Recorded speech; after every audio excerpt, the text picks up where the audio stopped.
Picture mo, ha? Ba't picture ko? Oo, basta yung gusto ko yung picture mo. Namili pa po kung aling picture ko. Pero napag-isipan ko nung gabi, pambihira naman, ba't picture ko? Para naman hindi masayang. Dalawa kami, kaya ito po yung regalo ko sa niya. Picture namin dalawa. Palakpakan natin ang bayan ng Diyos. Tita Pining, wish ko po sa inyo na unang-una, mainam na kalusugan. Pangalawa po, marami pang kaarawan ang sapitin mo. At pangatlo po, ang pinaka-importante, huwag kang mawalay sa banal na espiritu. Na habang nabubuhay tayo, manatili tayo sa kalinga ng ating Panginoon sapagkat tunay nga na pag nawalay tayo, wala na tayong pupuntahan. Na tayo ay nagkakaedad na mahirap man tanggapin, subalit pag tayo nagbe-birthday, yun ay kadagdagan ng ating edad. Ngayong nakilala na natin ang banal na espiritu sa katauhan ng ating mahal na Apo, pagsumikapan natin ang bawat araw natin ay maihandog natin sa Panginoon upang sa pagdating ng ating takda ng bawat isa sa atin, makakaharap tayo sa Panginoon. Palakpakan po natin ang buhay na Diyos. At ngayon po, tatawagin ko lang po yung kawan namin upang batiin yung birthday celebrant. Yung kawan 6 po, tinatawagan ko.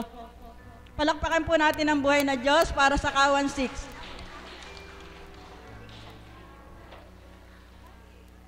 Amo, napaka-special mo sa amin. Loving caring ka kasi eh.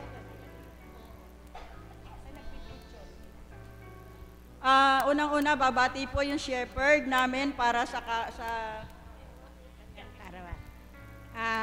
happy birthday po, Tita Pining. Si Tita Pining po, nung bago po ako rito, hindi po kami masyadong nag-uusap. Nung nagkaroon po ng kawan-kawan at vigil, naging kasama po namin siya sa vigil. Although hindi pa po kami talaga yung close na close. At nung minsan, sabi po niya, idol niya po si kapatid na Marie, nagselos po ako. Sabi ko, bakit ako hindi mo ba idol? Sabi niya sa akin, hindi mo kasi ako pinapansin eh. Sabi niya, sabi ko, yung papansingin na kita, idol mo pa rin, konti. Yun po ang sagot niya sa akin. But anyway, mahal na mahal ka namin, Tita Pining. Minsan nga nag-reshuffle po kami na lumipat po siya sa kabilang kawan.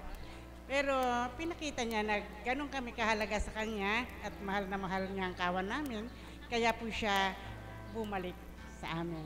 At pinahintulutan naman po ng banal na espiritu sa katauhan ng ating mahal na Apo na siya ay bumalik sa kawan namin. Kaya po ito siya, happy birthday. I love you. Oh, idol mo na ako.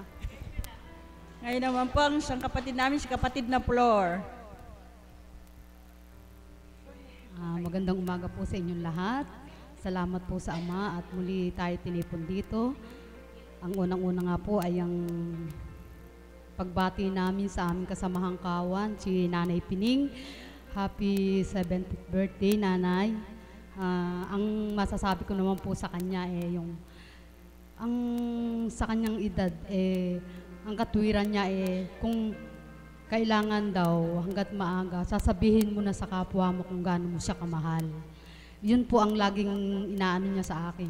Kasi po sa aming kawan, ako po kung mo po siya malayo, ako yung nagte-text sa kanya. Pinapaalam ko kung kailan yung aming vigil, kung ano yung aming gampanin, kung ano ang dito sa dambana kasi malayo po siya. Pero alam niyo po ba, pag po siya ay tumatawag o nagte-text, alam niyo po ba ang sinasabi niya ang sinasabi po niya sa edad niya na yan yung I love you, I miss you, God bless you. Ganun po siya, laging nagte-text. Kaya po kami po yung damdamin namin parang kahit magkakaiba man po kami o hindi tunay na magkakamag-anak, tinuring po namin siyang nanay sa aming kawan. Kaya nanay, happy birthday po. Ang wish ko talaga ay yung higit pang bigyan ka ng kalusugan ng ating Ama at higit tayang bawat araw-araw, alam ko kahit malayo ka dito, wala ka sa araw-araw dito sa dambana, subalit alam ko na sa isip at sa puso mo, andyan ang Ama sa iyo gumagabay. Ilang po at maraming salamat. Happy birthday, Nay. Salamat kapatid na Flor, kapatid na Monet. Magandang umaga po sa katanghaliang ito. Maligayang kaarawan po, Nanay. Si Nanay po ay, yan po, napakamatalungin pong tao. Kahit simpleng bagay lang po pag nakikita niyang kapwa niya na may pinagdadaanan, kahit simpleng bagay lang po ibibigay niya, galak na po siya. Kaya, Nay, ang wish ko po sa iyo, nawa po ay patuloy kang puspusin ng Banal na Espiritu sa katauhan ng ating mahal na Apo Kunching. Nawa po maging matatag ka. Nawa po ay makatalima at makasunod ka sa panawagan ng ating Panginoon. Ang higit sa lahat ay ang kalusugan ng iyong katawan, higit sa lahat ang iyong katawan, ang spiritual. Yun lang po, maraming salamat. Salamat kapatid na Monet. Ngayon po si kapatid na Nene. Magandang umaga po sa ating lahat para sa tanghaling ito. Ako po nagpapasalamat sa muli tinitipon tayo ng Ama sa dakong ito. Tigit, nagpapasalamat ako sapagkat ang aming kapatid na si Nanay Pining ay umabot sa ika-70 taon ng kanyang kaarawan. At kapatid, purihin mo po ang Ama sapagkat sa edad mo na yan, naririto ka at patuloy na nagpapaakay. Hinihiling ko po na patuloy kanyang bigyan ng kalakasan ng iyong katawan, higit ng iyong kaluluwa, at patuloy ka magpaakay sa Kanya at magpasalamat sa bawat araw ng iyong buhay. Happy birthday sa iyo. God bless you. Wala po yung isang kawan namin, si kapatid na Gloria. Ngayon naman po hahandugan ni kapatid na Nene ng isang awitin ang birthday celebrant.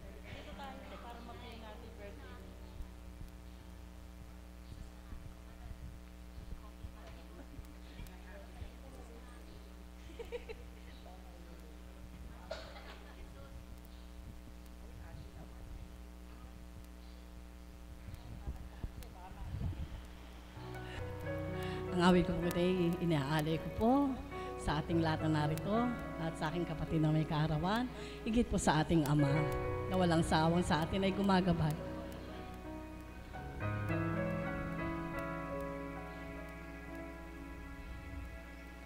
Sikat ng umaga,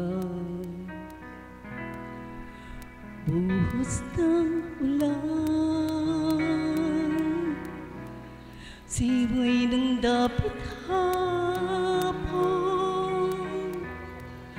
sinag ng buwan, batis na malinaw, dagat na bukhang,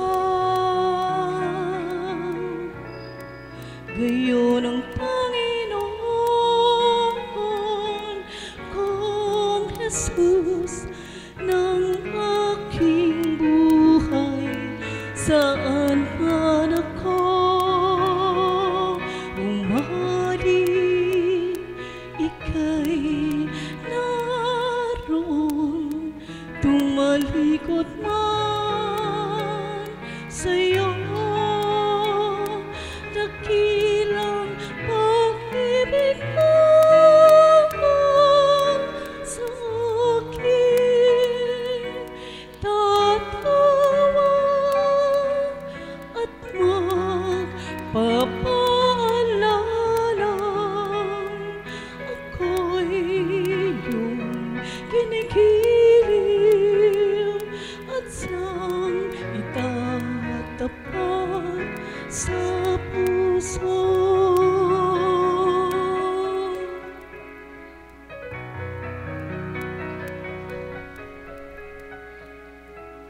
Tinig ng kaibigan, uyayin ng ina, harap ng ulila, bisig ng dukha, ilaw ng may tako, ginhawa ng abang, gayon ang Panginoon kong Jesus ng aking buhay. Saan man ako bumaling, ika'y naroon, tumalikod man sa'yo. Dakilang pag-ibig mo sa akin, tatawag at magpapaalala. Ako'y iyong kinikiliw at siyang itatapat sa puso. Saan man ako bumaling, ika'y naroon, tumalikod man sa'yo. Dakilang pag-ibig mo sa akin, tatawag at magpapaalala. Ako'y iyong kinikiliw at siyang itatapat sa puso.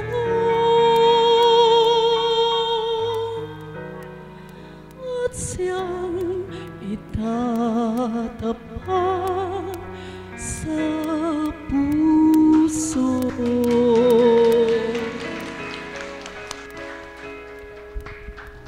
Bago po tayo magtapos sa birthday celebrant, gusto po naming marinig ang kanyang wish sa kanyang kaarawan. Pagkakataon mo na ito, Tita Pining. Sige na, umpisahan mo na. Palakpakan po natin ang buhay na Diyos. Ang ating pagsasamahan. Dalawa na yung mic mo, parang ninenervous ka.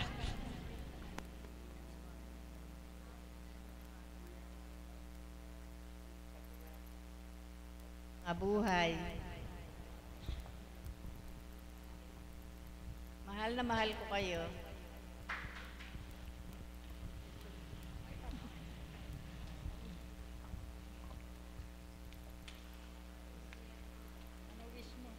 Wish ko, more idol po kami. My idol, I love you. I love my shepherd. I love you. Sobrahan ng I love you nito. Ani, I love you. Hi! Ano wish mo? Secret?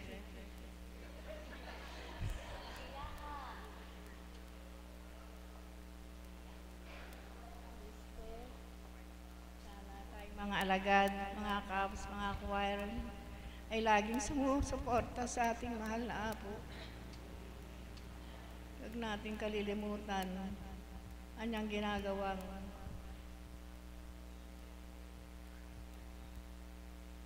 sakripisyo para sa atin, sa mga taong may karamdaman at sa kanyang mga pamilya na ang halos ang binubuhos niya sa ating mga kapatid. Sana lalong maging maalab tayo sa ating pagmamahal sa Panginoon Diyos at ibigin natin ang ating mga kapwa ng parang kung ano ang pagmamahal natin sa ating sarili. Iwasan natin ang inggit sa ating kapwa, matututo tayong magsikap At huwag nating kalilimutan kung ano man ang dumarating sa ating buhay sa araw at gabi, ay pasalamatan natin sa ating Panginoon. Salamat. Blow the candle. Palakpakan po natin ang buhay na Diyos. Salamat po, Tita Pining. Happy birthday uli. Thank you. Magandang umaga po sa ating lahat. Buhay po ba ang Diyos? Ngayon po, umpisahan na po natin ang ating tema. Ang ating tema po na pagninilayan sa araw na ito ay pagsasabuhay. Paano nga po ba natin isinasabuhay ang bawat aral na natututunan natin o naririnig natin sa dakong ito na ibinabahagi ng banal na Espiritu sa katauhan ng ating mahal na Apo Kunching?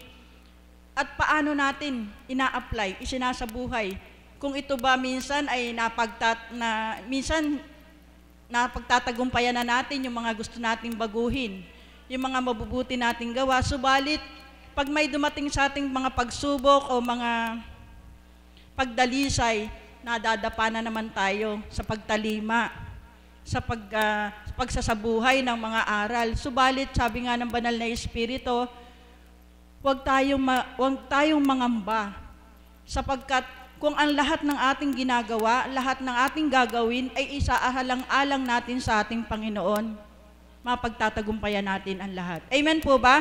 Palakpakan po natin ang buhay na Diyos. Ngayon po, tinatawagan ko po ang isang alagad upang palawakin ang tema ng pagsasabuhay ng mga aral na natututunan natin sa banal na Espiritu sa dakong ito. Tinatawagan ko po si Mami Beth Chico. Palakpakan po natin ang buhay na Diyos.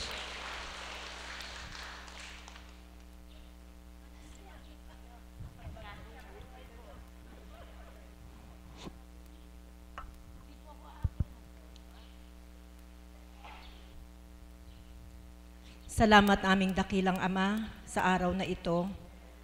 Sadyang napakabuti mo, sapagkat sa kabila ng mga kagulumihanan ng kaisipan ng mga anak na inakay mo, pinilit mo silang hanapin upang akayin sa banal na lugar na ito, upang ang mga aral mo ay makarating sa kanilang puso at kaisipan, hindi lamang upang mapakinggan, higit sa lahat kanilang maisabuhay. Batid niyo po amin dakilang Ama ang mga dahilan kung bakit sila naririto. Ang ilan ay may mga karamdaman, ang ilan ay may mga problema sa buhay, ang ilan ay may mga personal na intensyon kung bakit sila naririto.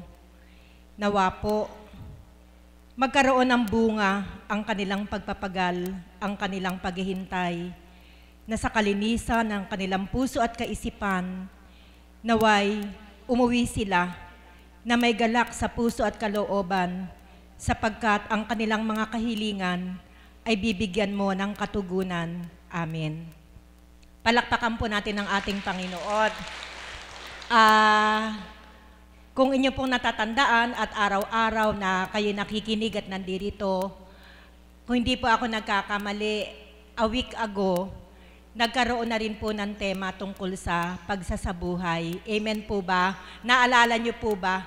Kung kailan ipinaliwanag ko na hindi sapat na tayo ay nakaupo lamang, na tayo ay nag-aaksaya ng oras na makarating dito, makapakinig ng banal na aral, subalit ang higit sa lahat, ang pinaka-importante ay ang pagsasabuhay.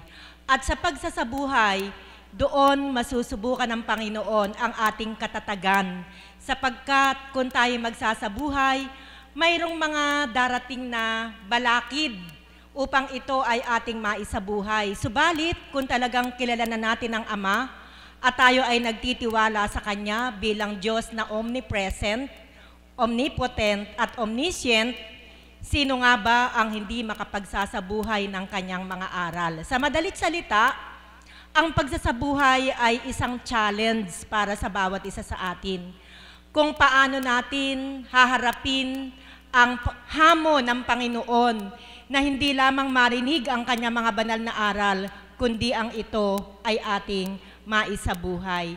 Kaya nga po, ang Panginoon, sa paghirang ng kanyang 12 alagad, isinugo niya ng dala-dalawa, sapagkat ang nais ng Panginoon, makatulong ang mga alagad na ito sa pagpapahayag ng kanyang mga aral upang marami pang tao ang maakay. At ang bunga ng pag-aakay ay ang pagsasabuhay. Amen.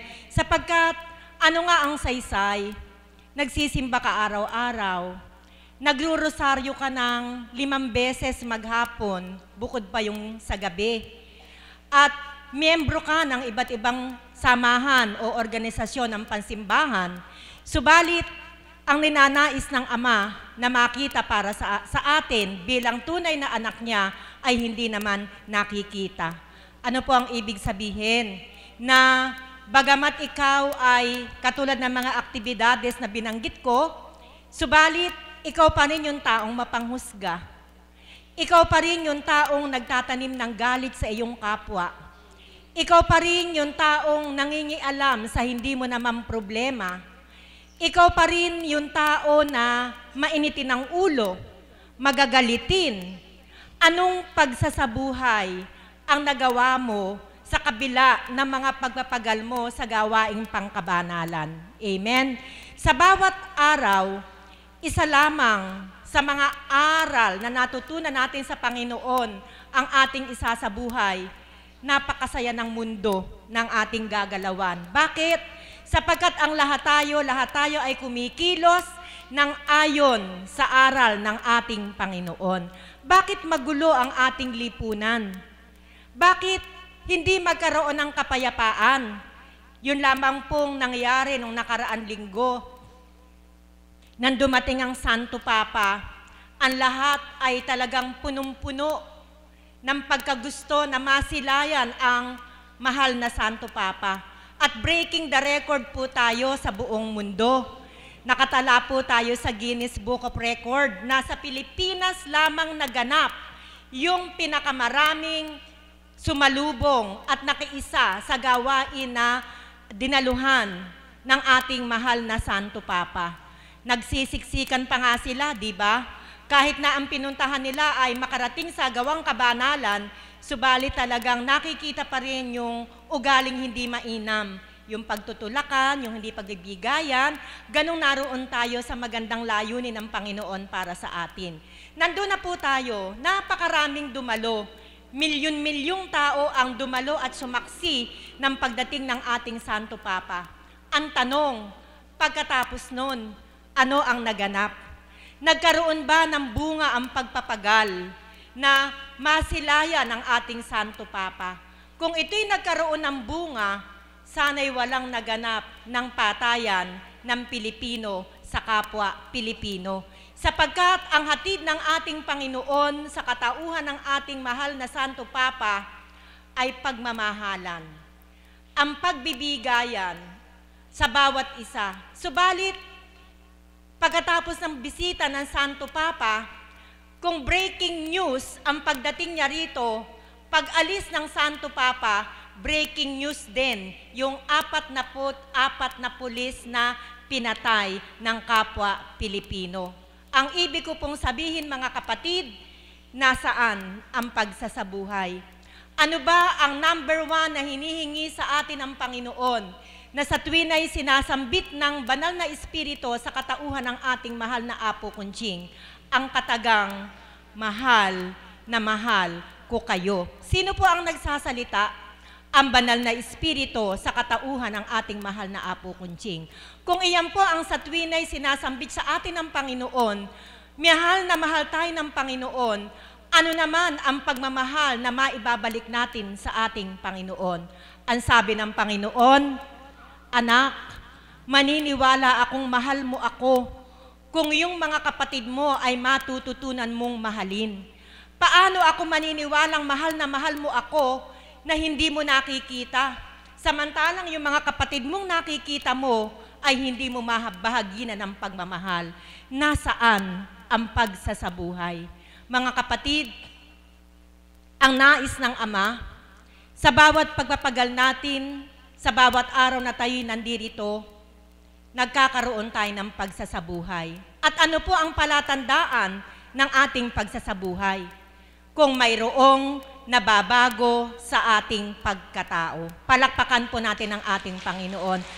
Ibig palang sabihin, mga kapatid, kung nung hindi ka pa nakararating dito at ganun ang ugali mo, at hanggang sa ngayon, ganun pa rin ang ugali mo, walang pagsasabuhay na nagaganap. Sapagkat kung mayroong pagsasabuhay na nagaganap, kung dati kang tsismosa noon, ngayon, nakapaglilimi ka na. Sapagkat umiikilkil sa kaisipan mo ang utos ng banal na Espiritu sa katauhan ng ating mahal na Apo Kunching. Ano po ang aral ng banal na Espiritu? Never niyong pag-uusapan ang taong hindi ninyo kaharap. Sapagkat kapag pinag-usapan ninyo ang taong hindi ninyo kaharap, kayo ay nagkakasala, kayo ay naninitsit, sapagkat mas malamang na ang pag-usapan natin ay ang kapintasan ng tao. Lahat ng kabulukan ng tao, iyon yung pag-uusapan natin. At iyan po'y hindi kalugod-lugod sa ating Panginoon. Kaya po ang habilin, nawa po'y magawa ng bawat isa sa atin isang napakalaking hamon, sapagkat ito ang pinagmumula ng kaguluhan ng isang samahan o ng isang organisasyon. Ano yun? Yung pinag-uusapan natin, yung taong hindi natin kaharap. Kaya mga kapatid, pag ito'y nagawa natin, naniniwala ako na ikaw nga ay nakatanggap ng liwanag mula sa banal na Espiritu. Subalit kung sa tuwina, ang taong hindi mo kaharap ay patuloy ninyong pinag-uusapan, I'm very sorry to say, hindi ako husgado. Wala akong karapatang manghusga. Pero in a simple way, yan po ay isang patotoo na kulang pa tayo sa pagsasabuhay. Ano po yung aral na natutunan ko sa banal na Espiritu? Kung mayroon kang naririnig o nakikita sa kapwa mo na hindi ka aya-aya sa tainga mo at hindi ka aya-aya sa mata mo, dapat mo bang i-entertain? Bilang pagsasabuhay, isara mo ang tainga mo sa mga bagay na hindi kalugod-lugod sa pandinig mo. Ipikit mo ang mata mo sa mga bagay na hindi kalugod-lugod sa mata mo upang hindi ka magkasala. Subalit, kung ang narinig mo at nakita mo sa kapwa mo, ibubulong mo sa katabi mo, at yung katabi niya mo naman ibubulong sa another katabi, hanggang sa ito ay parang apoy na kumalat, mga kapatid, walang pagsasabuhay. Anong ganda ng isang samahan, anong ganda ng isang organisasyon kung isang espiritu lamang ang nananahan sa bawat isa. At ang pinakasimpleng pagpapakita na isang espiritu ang nananahan sa bawat isa, wag nating pag-usapan ang kapwa natin na hindi natin kasama. Kapag ito po'y nagawa natin, success ang ating Panginoon. Ang anak kong ito ay marunong nang magsabuhay ng mga aral na inihasik ko para sa kanila sa katauhan ng ating mahal na Apo Kunching. Kaya mga kapatid, gumising na po tayong lahat. Alam naman po natin na hindi yung kalugod-lugod sa ating Panginoon. Kaya't bilang tanda ng pagsasabuhay, kung ano na lamang ang mabuting narinig, pulutin. Kung ano na lamang ang mabuting nakita, pulutin. Lahat ng hindi maganda, iwanan sapagkat walang magiging magandang bunga. Magandang umaga po at maraming salamat. Salamat po, Tita Beth. Siguro po marami kayong natutunan kung paano nga ba maisasabuhay ang mga aral ng banal na Espiritu sa katauhan ng ating mahal na Apo Kunching. Tatawagin ko pa po ang isa bago po, nagpaalam po ako. Tatawagan ko lang po ang aming Mother of the House upang batiin ang aming kapatid at paano po rin maisasabuhay ang banal na aral ng ating Panginoon. Kinatawagan ko po si kapatid na Marisa. Palakpakan po natin ang buhay na Diyos. Salamat, Ama. Hindi na po ako dumulog sapagkat napaganda po ng dulog ni Mami Beth bago siya nagsalita. Nais ko lang pong batiin ang may kaarawan, si Tita Pining. Nasaan na siya? Nasa Adore, ito po. Purihin dakilaan ng ating Panginoon sapagkat sa dakong ito sabi nga, ang mga kapwa hinirang na binihiyaan ng kaloob ng Diyos sa pamagitan ng mahal na Apo Kunching ay sadyang simple man at payak na paghahandog para sa ating Panginoon ay napakagalak na. Amen po ba yon? Sapagkat iba po yung nagsiselebrate ng birthday dito, kasama mo ang Diyos. Amen po ba yon? Ukol naman po sa kaukulan na Tapining po ay halos 2 taon ko po siya nakasama sa taas nang kami po ay nakatira sa dormitoryo. At purihin, dakilan ng ating Panginoon, yung mga kasabayan po niya, na mga kumari niya, palagay ko siya na lang yung natitira. Buhay po ba ang Diyos? Opo. Tama po ba? Opo, tama daw po. Na sabi ko nga, nung magkakasama kami sa taas, sadyang pinupuri ko ang Ama, sapagkat nung wave po namin, yung batch po namin, puspos po kami ng Espiritu. Hanggang ngayon, puspos naman po. Subalit nung panahon po na yon, naramdaman ko po kung paano kami pinunlaan ng banal na Espiritu sa katauhan ng ating mahal na Apo Kunching. Noong mga time po na yon, walang tugot sa pagdatal ang Panginoon upang ipunla po sa bawat hinirang, lalo na sa mga nakatira po sa taas. At lahat po na nagtibay, ayan po sila kapatid na Nene, lahat po nakatira sa taas.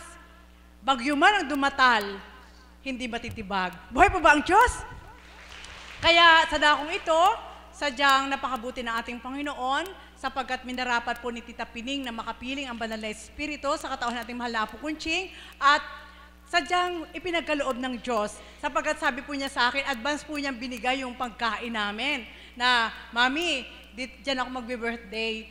Alam niyo po, dati-dati po kapag ako po ay gumagayak, yung araw din na yon, saka ako mamamalengke. Sapagkat yun po yung gusto ko po sariwa, ano po. Subalit, minsan ang plano ng tao ay hindi natutupad kapag ang Diyos ang gumanap. Alam niyo po, hindi ko akalain na alauna na ako darating sapagkat ang daming ginampanan. Kaya po pala kahapon, ibinahagi na sa akin, anak, magagahol ka bukas. Tubdin mo na ngayon ang para sa kapatid mo at pagdakay, iatas mo na lang sa mga nasa taas. Pagdating mo, lulutuin mo na lang. Buhay po ba ang Diyos? Nakita niyo po, nakita ako ng alaga ko. Nung tinawag po na batiin si Tita Pining, agad-agad. Sapagkat nakita niya na nagluluto ako, yan po ang Ama. Ano man ang ginagampanan mo kapag kasama mo siya, hindi siya mawawala sa sarili mo. Amen po ba yon?